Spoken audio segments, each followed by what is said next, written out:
สวัสดีครัสวัสดีครับสวัสดีคบรับยินดีต้อนรับเข้าสู่ช่องแฟนบอยเสียงเบานิดนึงทุกคนเนื่องจากขณะนี้เป็นเวลาตี 1ตีหนึ่งแล้วอยู่ญี่ปุ่นตีหนึ่งเลยได้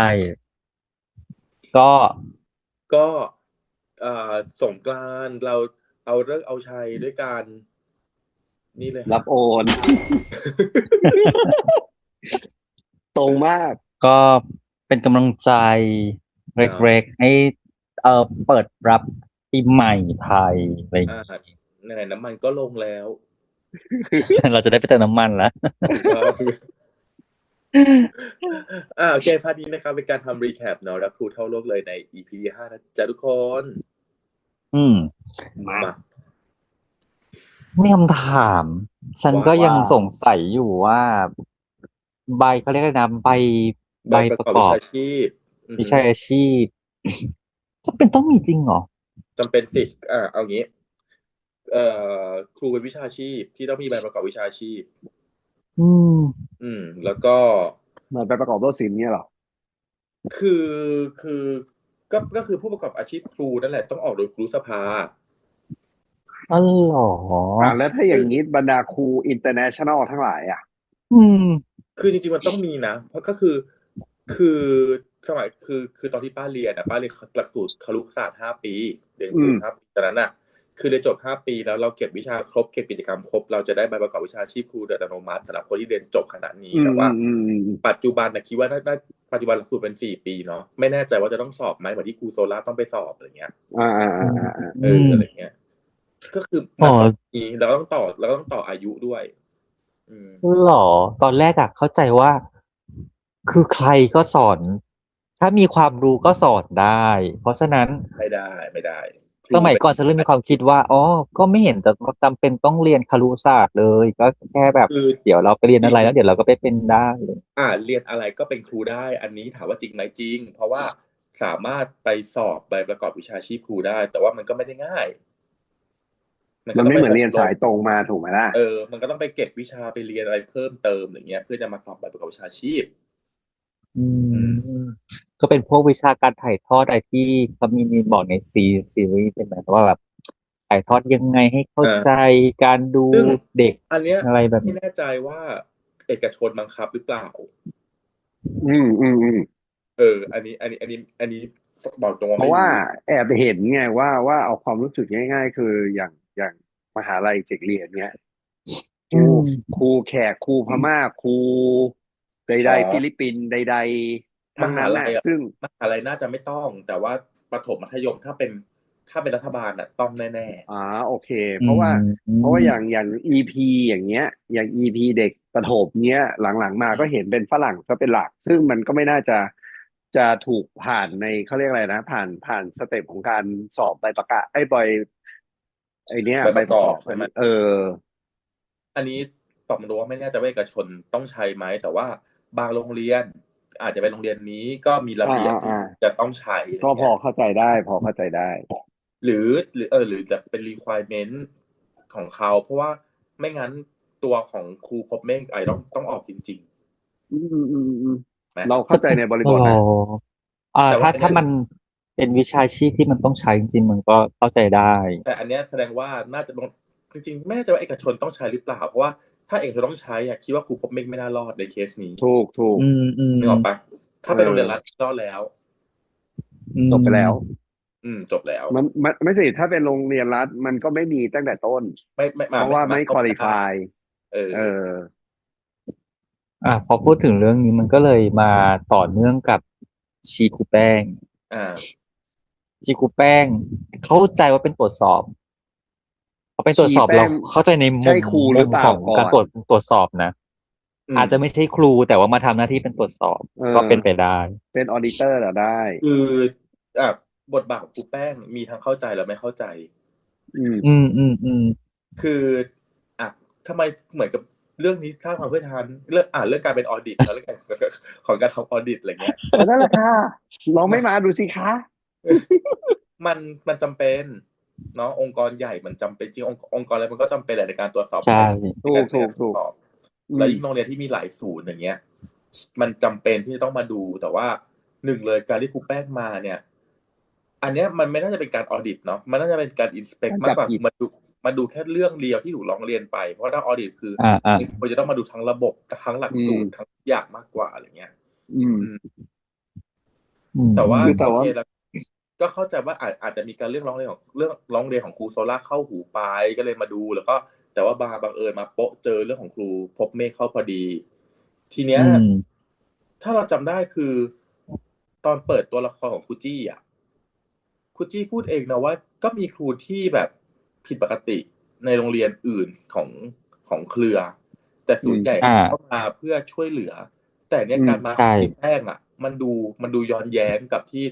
บทที่ครูจี้เคยพูดไงอืมอืม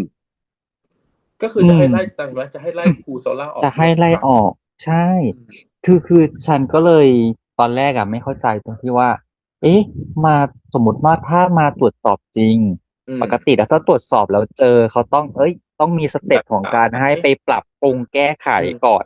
แล้วอืถ้ามเกิดเป็นเคสซ้ำเดิมเราค่อยแบบพิจารณาโทษหรืออะไรก็ว่าไปอืมแต่คราวนี้มาถึงปุ๊บโหจ้องจะไล่ออกเลยมันเกินไปหรือเปล่า อืมแต่พอมาถึงป้าบอกเมื่อกี้ว่าไอ้ใบวิชาชีพมันจะเป็นต้องมีโอ้อันนี้เข้าใจได้มันจำเป็นต้องออกเลยไม่อันเนี้ยถ้ากรณีนั้นครูพเก็ตละบเมฆเข้าใจได้แต่ของอืมครูโซล่าไม่แต่พอใช่มาเป็นครูโซล่าปุ๊บมันก็เลยแบบอืมคือโดยอะไรทำไมส่วนใหญ่วะเอางี้ถ้าตามเอาเวอร์ชันกฎหมายแรงงานใส่เข้าไปด้วยนะหนึ่งอืมคือถ้าเกิดมันมีปัญหาหนึ่งคือต้องต้องผ่านการทรีตก่อนอืมเขาจะให้สิทธิ์ของเขาเรียกว่าลูกจ้างหรือใดๆเป็น priority แรกนายอืมจ้างหรือโรงเรียนหรือใดๆก็แล้วแต่ไม่มีสิทธิ์จะอยู่ดีๆไม่มีเหตุและผล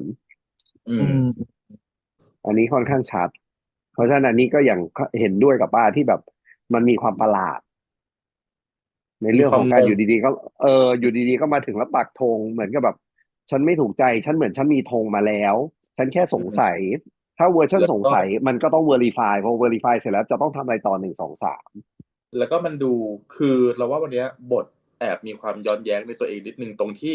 บทบางอันก็ดูมีความสะท้อนสังคมตะโกนเรื่องความเอการติดสินอน้องออกมาอย่างเอเงี้ยคืออบท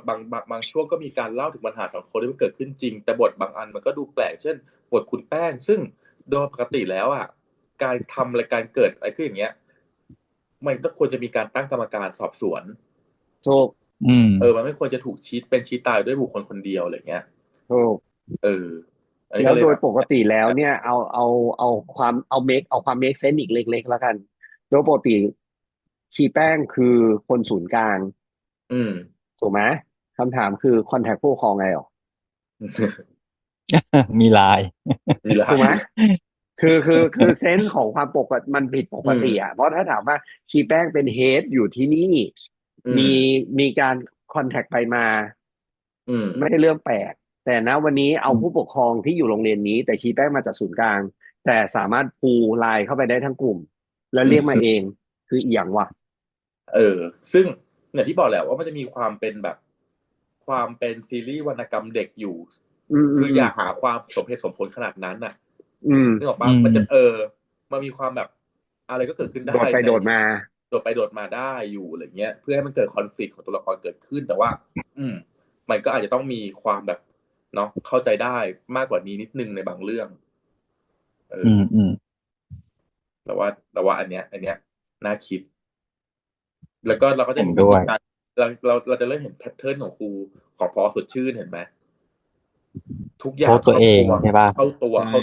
ตัวเก็บไม่กล้าปฏิเสธไม่เอกล้าออะไรแบบนี้คือเหมือนเป็นคนแครี่อ่ะแล้วพยายามจะทำบรรยากาศให้มันคงไว้ดีตลอดเวลาทุกอย่างแต่ตัวเองอะหนักนะแต่เวลาอยู่กับคนอื่นเห็นไหมคือแบบโอ้โหเอาเธอใหญ่มากเออคือพยายามเปล่งความสดใสออกมาพยายามจะอืให้มพลังบวกกับคนรอบตัวไปหมดเลยอะไรเงี้ยแต่ตัวเองเก็บไว้ อืมอืมมันเห็นไหมคือเดินวนอยู่ในห้องทั้งคืนน่ะซึ่งเฮ้ยคนไม่มันเกิดขึ้นจริงนะเว้ยในคนที่แบบความคิดวนแล้วออกไม่ได้อ่ะมันเข้าใจเข้าใจได้เนาะก็เป็นหนึ่งในอาการที่ป้าเคยบอกนั่นแหละว่าแต่ละคนมีอาการของแต่ละคาแรคเตอร์อืมแล้วก็อืวันนี้มมันก็ชัดขึ้นคือเดินทั้งคืน ซึ่งอืถ้าถามมว่าถ้าเราไม่ได้มองตามวิเคราะห์โลกก็จะแบบคือมันอาจจะเป็น exaggerate แต่อืมณวันเนี้ยเราค่อนข้างฟันธงไปได้หลายๆเรื่องแล้วว่ามันเป็นซิมตอมแล้วแหละอืมมันไม่ใช่ เอ exaggerate ที่เราอเห็นกันกำลังจะถามเลยว่าอย่างนี้ถือว่าเป็นแบบเป็นโรคเลยแล้วได้เลยไหมเป็น มัน disorder ยังได้เลยไหมมันยังตัดสินไม่ได้ขนาดนั้นเพราะเรายังหาไครทีเรียไม่เจอว่าแต่มันมีว่าอาการ5 ใน 76 ใน 9เขาไปเข้าอะไรอย่างเงี้ยแต่คือมันก็จะมีเทรดของบางอันแหละอยู่ประมาณนั้นแต่เชื่อไหมว่าเท่าที่ดูมาแต่ละตัวละครอ่ะส่วนตัวฉันเองนะฉันจะชอบมีคิดว่าหุ้ยอันนี้ฉันก็เป็นว่ะอันนู้นฉันก็เป็นว่ะคือ นี่ฉันก็มีอาการเหมือนกันว่ะพารานอะไรเงี้ยอยค่ะเวลาไม่เวลาเราดูโรคจิตเวชอะมันจะมีไครทีเรียเช่นแบบว่ามี5 อาการใน9เป็นระยะเวลา3 เดือนขึ้นไปถึงจะเรียกว่าเป็นโรคอะไรเงี้ยซึ่งบางคนมันมีเออ1 ใน 9มี1 อาการมันก็เรียกว่าเป็นเทรดอะมันมีเทรดเออของโรคเอออยู่แต่ว่ามันไม่ได้เป็นนึกออกไหมเจ๊เออเจ๊เออจะ select ออกไม่ได้นะเจ๊ เออไม่ คือเหมือนกับ พอพอมาดูของครูสดชื่นก็ฉันก็ไม่ค่อยกล้าปฏิเสธใครเหมือนกันนะแล้เจ๊คือวพอมาดูชาวเน็ตคนนู้นโอ้ฉันก็เป็นเหมือนกันว่ะอะไรเจ๊อย่างเงี้ยคือชาวเน็ตที่แบบว่าชอบไปอ่านจะตามเป็นชาวเน็ตแล้ค่ะ วก็แล้วก็วินิจฉัยโรคตัวเองนึกออกปะ เจ๊เก่งมากค่ะเจ๊เป็นแพทย์หญิงอีกหนึ่งคนค่ะไดเอทเองมันจะมีอาการแบบอุ้ยอันนี้ก็ใช่ว่ะอันนั้นก็ใช่ว่ะเฮ้ยแพทย์หญิงฉันเป็นแพทย์หญิงปะวะแพทย์หญิงชาวเน็ตมีเยอะ บางทีอ้าวบางคนมาคอนซัลท์ฉันอ่ะก็คือบอกเสร็จตัวเองเป็นป่วยเป็นอะไรก็เลยแบบว่าใจะเย็นๆก่อนคืออ่านเยอะอืมเมื่อแต่พอถึงอาการพอถึงเวลาจะไม่ได้เป็นหนักแบบเขาอย่างเช่นป้าบอกว่าของพอสดชื่นจะเดินไปเดินมาทั้งคืนวิตกกังบนวลคิดนู่นนี่นั่นอะไรเงี้ยแต่สำหรับฉันนะฉันจะเป็นอยู่แป๊บเดียวอืมฉันจะมีคติว่าช่างแม่งแค่อืมเนี้ยฉันก็จะหายเลยอืมคืออันนี้คือเจซึ่งสังเกตไหมขอสดชื่อมันจะมีบางมุมที่แบบถ้าคนรู้จักเนี่ยอย่างในคนในช่องเราจะเห็นตัวป้าซออยู่ในผอสดชื่นเยอะรับมาก่อนหรอเลยเออเดี๋ยวดูให้แล้วก็อ่เริ่มแบบาแต่พอถึงเวลาจริงอ่ะทำได้ไหมไม่รู้แม่งนั่งกัดเล็บแล้วนั่งแบบ แล้วก็เอ๊ะ ออกอ่ปะาอืมแต่ว่าต้องแสดงออกว่ากูไม่เป็นอะไรอืมอืมเอาอยู่ฉันเอาอยู่อะไรเงี้ยมันจะมีความแบบ anxiety ในตัวเขาอ่ะอืมอืคือคนมอืมที่สามารถเดินไปเดินมาอยู่ในห้องจับเจ่าได้ทั้งคืนมันคือ anxiety มันคือวิตกกังวลแหละอืมนี่พอพี่ตกกังวลอ่ะอุปนี่ก็เป็นใช่ปะ ครูฉันมีความพบเมฆรู้สึกว่าครูพบเมฆอ่ะจะบอกว่า anxiety ก็ได้จะบอกว่า depress ก็ได้เพราะว่าเขามักจะโปรเจกต์ลบและด้อยค่าตัวเอง อืมอ่าคือวิธีคิดของ anxiety มันจะกลัวเหมือนถ้าจากป้ามันจะมีความแบบเห็นไหมมันจะมีความแพนิคหน่อยๆว่าแบบเฮ้ยเดี๋ยวมันจะเละเพราะว่ามันจะออกมาไม่ดีมันจะเฮ้ยเดี๋ยวมันจะพลาดนู่นพลาดนี่อันนี้คืออืมวิตกกังวลแต่ครูพบเมฆอะเพราะกูเพราะผมเพราะอืมฉันมันไม่ดีเพราะเห็นไหมอืมมันจะมีคือความฉันด้อยค่าตัวฉันเองฉันจับได้อย่างหนึ่งมันจะคล้ายๆกับบางกับคนที่ฉันรู้จักคือว่าเวลานางจะทำอะไรสักอย่างก็แล้วแต่มักจะถูกพ่อแม่ว่าอืมเสมออืมว่าทำแบบอืมนี้เฮ้ยทำไมทำอะไรเงี้ยเฮ้ยทำไมทำอย่างนั้นล่ะทำไมไม่อืมทำแบบนี้ล่ะเหมือนพ่อแม่คิดให้เสร็จว่าจะต้องทำแบบนี้แบบนี้อืมแบบนี้อืมมันทำให้ตัวของเด็กเองอ่ะ ไม่ไม่กล้ากล้าที่จะทำอะไรทำอะไรเลยอืมพอจะไม่ค่อยที่จะทำอันนี้ปุ๊บอุ๊ยเดี๋ยวโดนว่าอีกแน่เลยอะไรแบบเนี้ยไม่ฉัทำดีกว่านเลยจับได้ว่าเป็นแบบนั้นอืม ก็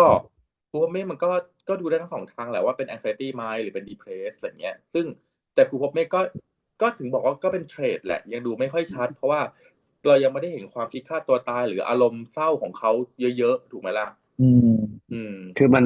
เราวันนี้เราเพิ่งจะเริ่มเห็นแฟลชบ้างบางส่วนเนาะของวันนี้เราก็เห็นอืมทั้งของครูโซล่าก็เห็นเนาะอ่าอะไรอือย่างเงี้ยซึ่งมซึ่งมันก็เริ่มแฟลชมาน่าจะเดี๋ยวมันน่าจะเริ่มแฟลชเยอะขึ้นว่าสาเหตุคืออะไรเราเห็นพ่อน่าจะเป็นพ่อของครูโซล่าพ่อนะที่เข้ามาใช่น่าจะพ่อกับแม่นั่นแหละเพราะไม่คืองั้นมามันไม่เวอร์ชันเนี้ย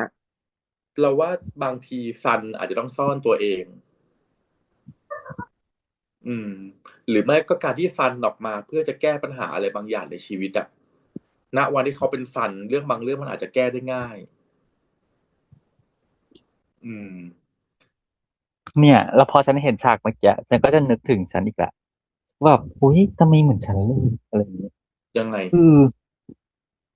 ฉันไม่ชอบเห็นคนทะเลาะกัน อ่ะพอเห็นคนทะเลาะกันแล้วฉันจะมีความรู้สึกเหมือนยังไงอะกลัวไม่อยากให้มันเกิดอะไรแบบประมาณอย่างเงี้ยอืมอืมโอ้อืมมันก็อาจจะมีอาการที่แบบแล้วไม่หนีชอบความขัดแย้งอันนี้เออตัวของซันอาจจะหนีปัญหาอืมอะไรแบบนี้ก็เลยแบบไปเป็นอีกคนหนึ่งหรือเปล่าคือเราว่าซันไม่ได้โซล่าเนาะไม่ได้ใช้วิธีการหนีอะแต่ใช้วิธีการเผชิญด้วยการเอดริเกชันอะเรียกร้องความคืออาจจะพ่อแม่ทะเลาะกันปุ๊บถอยอายุลงมา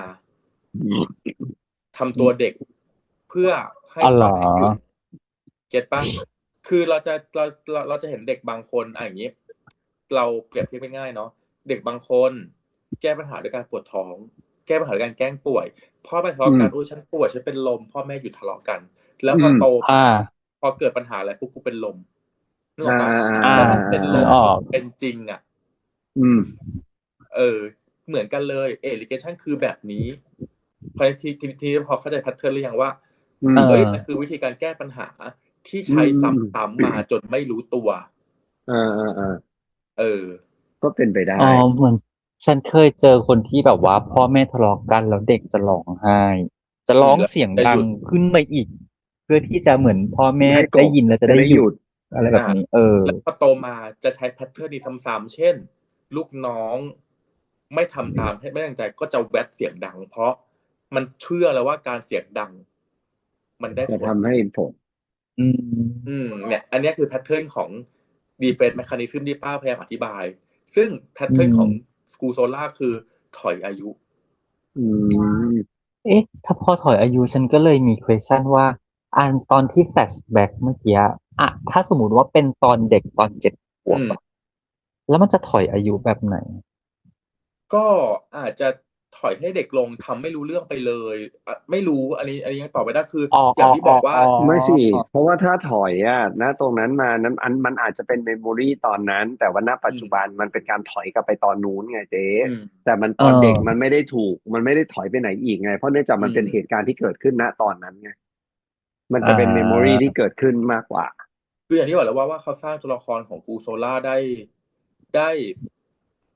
หลายอย่างมากทั้งจะบอกว่าเป็น PTSD ก็ได้จะบอกว่า DID ก็ได้จะบอกว่า อืม Allegation ก็ได้คือเขาอืมสร้างหลายแบบหลายอย่างผูกเอาไว้ในอืมตัวละครตัวนี้มากๆอ่ะอืมอืมอืมพอถ้าบอกว่าเอ่อพอเกิดเหตุการณ์รถชนปุ๊บ Allegation ขึ้นมาอันนี้มันคืออาการของ PT เนาะที่แบอืมบเป็นโพสต์ติกที่พอเจอเหตุการณ์ที่แบบมันเคยเกิดขึ้นซ้ำเดิมปุ๊บมันสตันไปหรืออะไรไปอะไรเงี้ยอืมอืมก็น่าเข้าใจคิดเออทีนี้วันนี้ชอบครูพบเมฆจังเลยฉันชอบมานานละไม่ใช่ค่ะชอบคนละเรื่องค่ะคนละชอบอ๋อเหรอไม่ชอบที่แบบว่าจดอะแล้วเอาเด็กไปติวอะน่ารักนะใช่ตอนแรกฉันเข้าใจว่าจะแกล้งจดชื่อเฉยๆเออแกล้งไม่ได้จดจริงบัญชีหนังหมาเด็กๆเวลาเราเห็นครูคนไหนชอบจดแต่บัญชีหนังหมาเอืมอออืมอาจจะไม่เห็นไหมเขาเอาเด็กไปติวทีหลังอืมซึ่งว่าน่ารักนะครูพบเมฆอ่ะมีเขาเรียกอะไรอ่ะมีนิสัยของความเป็นครูอยู่โดมียเอออินเนตอ่ะก็ไม่รู้สิใช้คำว่าอะไรเขาเอมีอยู่อเขามีความเป็นครูอยู่ในตัวเพียงแต่แต่แค่เป็นว่ามันไม่คนหัวร้อรู้ตัวนเออหรือไม่ก็อยู่กับครูโซล่าเยอะจนซึมซับเข้ามาแต่อาจจะไม่ชอบเด็กเฉยๆอะไรอย่างเงี้ยตอนอืมแรกๆอ่ะเออแต่แต่ชอพออยู่ไปบเนาะมันก็เอาจริงๆนะคนเราอ่ะพอมันได้เป็นแบบเป็นเจ้าของอ่ะนึกออกปะคือเมื่อก่อนก็เคยคิดว่าตัวเองไม่ชอบเด็กเว้ยแต่ลองได้เป็นครูประจำชั้นดูเหอะมันรักเองคือจริงๆคือวันที่เนอะได้เป็นประจำชั้นเด็กนะจำได้ว่าไปโรงเรียนแล้วก็พอรู้ว่าต้องประจำชั้นห้องเนี้ยมันจะรักอีเด็กห้องนี้ขึ้นมาโดยที่เรายังไม่รู้จักหน้ามันเลยนะ แค่เอารายชื่อมันมานั่งดูอะเรายังแบบ รักมันแล้วอะไรเงี้ย ซึ่ง อืม อืม วิ ไม่ ญ รู้ ญาณ ต คุ อบ ณครูเข้าสิงค่ะ มันตอบไม่ได้ คือ ลองเป็นให้พวกฉันไปสิคะกรี๊ดแข่ง ไม่ กัน มันเป็นความรู้สึกที่มันตอบไม่ได้เว้ยว่า อืม ทำไมมันถึงรู้สึกแบบนี้ อยู่ใน จำเด็กไง อยู่ในห้องประชุมหอประชุมอะสอนม.6 เนาะเด็กแบบเป็นร้อยอะแต่เราจะมองหาลูกเราก่อนทั้งที่เราสอนหลายห้องนะก็รักเด็กทุกคน แต่สายตามันจะมองก่อนลูกกูมาครบยังวะนึกออกปะคือมัน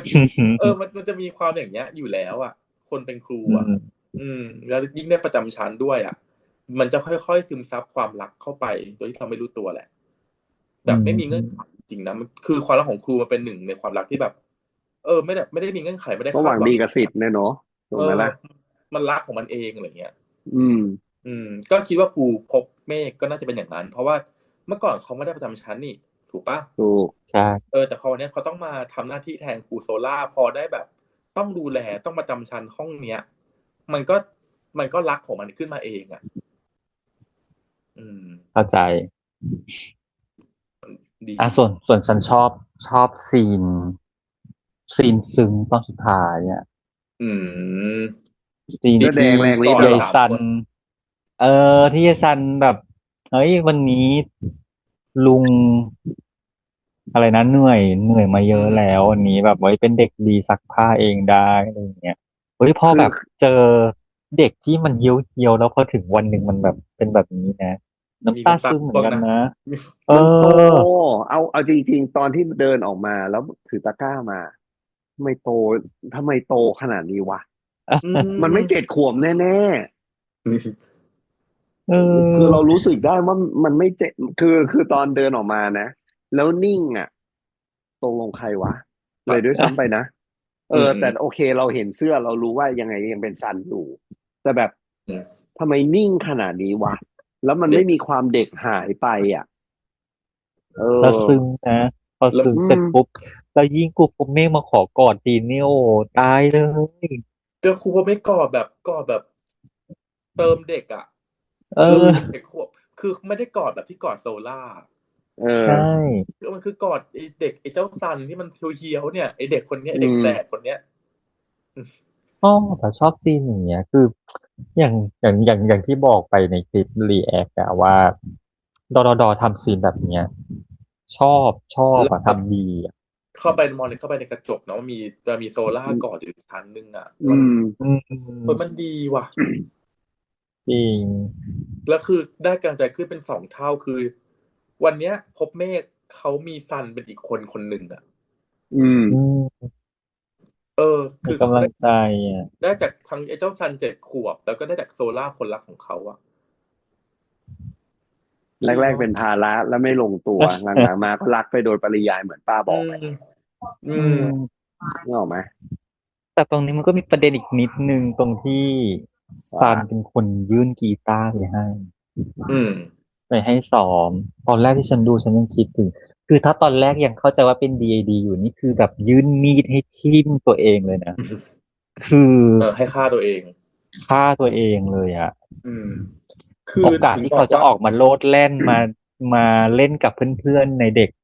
วัยเดียวกันอย่างเงี้ย มันจะหายไปแล้วนะ ซึ่งอันนี้ป้าแอบค่อนข้างจะฟันธงแหละว่า age regression หรือเปล่าไม่รู้แต่ป้าว่ามี DID แน่ๆคือมันสลับตัวกันชัดเกินมันมีตัวตนแล้วก็การมองในกระจกแล้วมี2 ตัวตนอย่างเงี้ยป้าว่ามันค่อนข้างจะเป็น DID ล่ะก็กลายเป็นว่า1คือเขาอาจจะไม่ได้ลงลึกอย่างที่ป้าคิดนั่นแหละแต่เพียงแต่ว่าพอการใส่เข้ามาแล้วเนี่ย มันมีความ DID ชัดมากกว่า irrigation ถูกไหม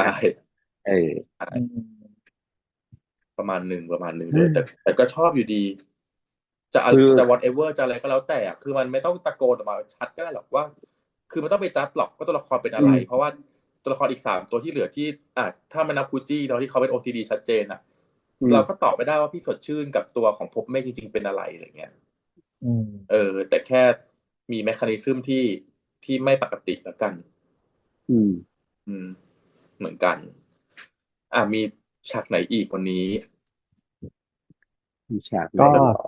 โดยรวมก็เรื่องไม่หมด มีซีนที่ครูพบเมฆเดินมาเจอกับไม่ใช่เดินมาเจอสิเดินเข้ามาในห้องของผอสดชื่นแล้วแบบยื่นใบลาออกกันนั่นนี่อะไรอย่างงี้ก็ อืม ก็โอเค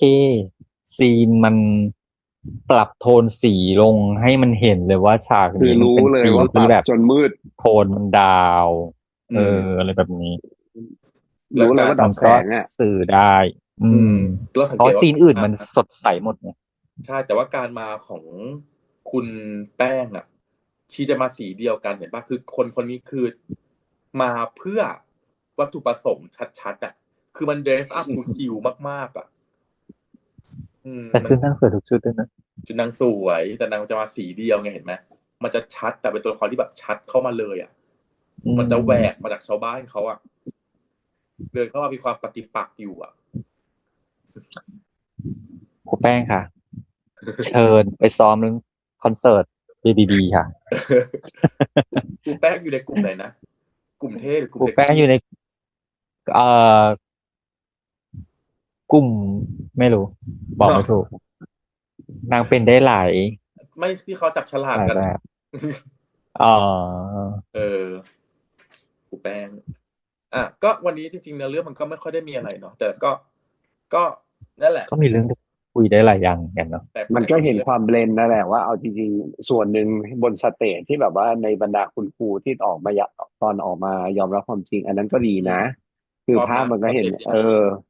มันก็บอกถึงความณตรงนั้นมันเป็นความบันเดิลของคุณครูที่เขาเห็นภาพว่ามันคือการช่วยเหลือ คนที่มีปัญหา มันต้องได้รับการช่วยเหลือ ไม่ใช่โดนไล่ออก แล้ว แต่ มัน เนี้ คื ย อ มัน แฟก คือ ต์ด้วย แต่นี่มันคือวิธีการทำขององค์กรเล็ก จริง ๆ แล้วตัวของพี่สดชื่นในฐานะผอ.จะแก้ปัญหาอะไรมันควรจะมีขั้นมีตอนมีวิธีที่ชัด มี เจน การ เช่น escalation ใช่ assign ครูคนนี้สอนแทนในคาบคือมัน ต้องมีแบบเป็นแผนเป็นแบบแผน มันก็ไม่ได้ลงดีฟขนาดนั้นไงถูกไหมล่ะ อืม เพราะโอเคแต่เราก็เห็นในแนวทางว่ามันพอที่จะถูไถ แต่ เพราะถ้าไม่มันจะกลายเป็น องค์กรล็กอะ ไม่งั้นมันจะกลายเป็นว่าสุดท้ายมันต้องเอาเรียลลิตี้ใส่เข้าไปมันก็จะไม่ มันก็จะไม่ไอ้นี้ไม่เข้าท่าไปอะไรอย่างเงี้ย คือทุกอย่างเข้าหาตัวชีคนเดียวแฟมที่ชีหมดอะไรเงี้ยก็เอ็นดูเนาะจริงๆคือพี่สดชื่นคือครูคนหนึ่งที่แบบ อยู่ดีผอ. แม็กซิมัสอะไรนั่นนะ คือเอาจริงๆแล้วคือฟังเนเจอร์แล้วเดี๋ยวก่อนนะมึงทิ้งงานไว้ขนาดนี้แล้วมึงก็โยนให้เขาทำเฉยๆเป็นเรา แสวง ถ้า บุ เรา ญ เป็น ด้วย พี่ แสวง ถ้าเราเป็นพี่สดชื่นเราก็จะถามว่าเป็นเลี่ยอะไรคะ ไม่ใช่จะกรี๊ดอะอยู่บุญดีๆเป็นสารผอ.งงเลย เนาะประมาณนี้ไหม ก็ประมาณนี้วันนี้ก็ไม่ได้มีอะไรให้แบบว่ามากเท่าไหร่แต่ก็ตั้งคำถามเอาไว้บางส่วนแล้วกันเนาะแต่ EP หน้าน่าจะมาแน่เพราะเราเห็นว่าตัวของครูพบเมฆเริ่มจับกีตาร์แล้วเพราะฉะนั้นน่าจะเป็นการแก้ไข ของตัวเอง ความของตัวเอง ว่าไอเพลง Twinkle Twinkle เนี่ยมันมายังไงจุดไหนหรืออะไรยังไงเนาะที่เป็นทริกเกอร์อะไรหรือเปล่านั่นก็ต้องมาตามลุ้นกันใน EP หน้านะจ๊ะก็ครึ่งทางแล้วสิถูกไหมใช่แล้ว ใช่ ก็มันก็ต้องเข้มข้นขึ้นแล้วล่ะเห็นอะไรมากขึ้นแล้วโอเคว่าวันนี้พูดเรื่อง3คนนะครับขอตัวลาไปก่อนแล้วเจอกันกับ EP หน้านะจ๊ะวันนี้ไปแล้วครับสวัสดีครับ สวัสดีครับบาย